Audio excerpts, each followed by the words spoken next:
So it's early in the morning, like 7 o'clock, and daylight savings time just happened, so it's internally like 6 o'clock.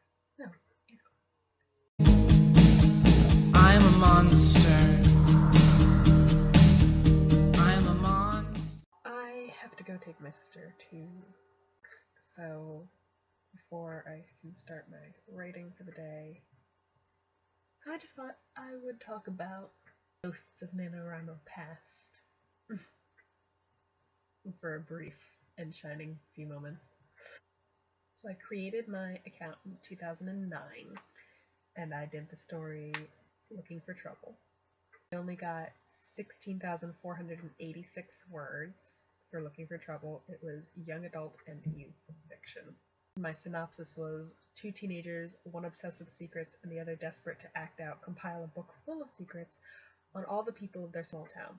When their book goes missing and people start to get blackmailed with all the info that they dug up, the teens have to find a way to recover the book without having the fact that it's all their own fault exposed to everyone. Really angsty, really bad. I used to like those characters, but like, it was bad. In 2010, I did Black Rabbit's Limbo, which was horror and supernatural. I actually got pretty far in this one. 36,922 words. I didn't finish because that was the year my computer died, like stopped turning on, just gone, everything. I was able to recover that story later, but like I wasn't able to finish. This is Jocelyn Burns should have known not to talk to the stranger in her bathroom mirror. If she thought her life was upsetting before, it only got worse. Trapped in the afterlife before her time, Jocelyn has to try and find where death is hiding to convince him to send her back, before the man who tricked her into trading places with him ruins everything she's ever worked for. Participate in 2011, that was my freshman year of college. I attempted to participate in 2012, which was my sophomore year of college, and that story was called You're Not the Antichrist, A Search for a Father, which was entirely based upon the fact that everyone believed that according to the Mayan calendar, that 2012 was the year that the world was going to end.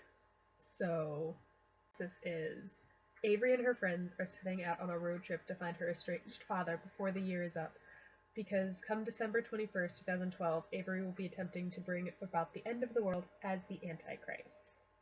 Her friends can't seem to convince her that she isn't the harbinger of the apocalypse, so they're hoping that a therapist, a Greyhound bus driver, a professional Antichrist hunter, and Avery's long-lost father can talk her out of her notions of destructive grandeur.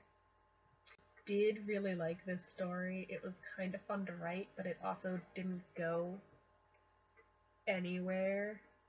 I only got 15,877 words. 2013, I decided to, this is when I started to like try and failed miserably,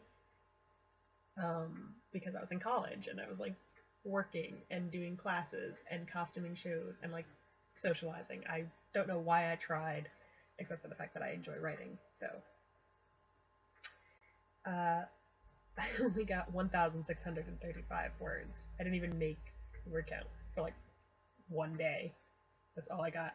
But it was Make Me a King, and it was a fantasy novel. And the synopsis is, the stubborn refusal to be anything less than what she deems her birthright will lead Petra the Mock into a rebellion for a crown that she has no claim on, as she urges her island to secede from the kingdom of the mainland. Set in an anachronistic steampunk-esque fantasy setting. Probably come back to that one. I'll definitely come back to that one. And I'll definitely come back to the one I wrote in 2014, Law and Wrath, which is not what I want to call this story at all. But Law and Wrath, I wrote nothing, or 0 words. That's not technically true. I did write out in class one day, like the first 3 pages of the story, but I never typed it up, so just, I might as well have not even tried in 2014. That was the fall of my senior year, so like, I don't know why I tried. I'm not getting anything done then. You're not going to get anything done the fall of your senior year if you have a thesis to write, children. Take it from me. But I do like the synopsis of this one. I do like the story a lot. And it was Detective Olivia Ulysses just joined Chicago PD, and she's a little bit odd. She speaks a lot of Latin, she gets directions from a crystal on a string, her blood looks black, and her new partner is pretty sure that they just saw her take a bullet to the throat and keep going. Has come to Chicago to do battle with human criminals and mythical violators of ancient treaties on behalf of the humans. She just hasn't quite mastered the whole being human part. Then 2015, which was... I planned a lot for this story, and then I got nowhere with it because I just sat down to write and was so thoroughly uninspired. I don't know, I just didn't. I only got 8,274 words out of the Kelpie project, which was, it isn't every day you are saddled with your family's legacy. It isn't easy when that legacy is a hungry ancient water horse living in the duck pond. Last year, 2016, is the first year where I won NaNoWriMo, and I did a lot of prepping for it. I did like 5 months of prep for it. I have a journal somewhere that's just like prep, and that is Clara Archer and the Smile Baby Killer mystery novel, and officially it's 5,011 words. I continued to write it after NaNoWriMo because the word count was met, but the story wasn't done, so the final word count is a lot higher. Synopsis is, a serial killer is at large in Athens, Maryland, and that's keeping Clara Archer very busy. A mortician isn't a detective, but sometimes you can't help but notice things that kind of look like foods. Is all of my Ghosts of NaNoWriMo past. My current NaNoWriMo story is doing okay.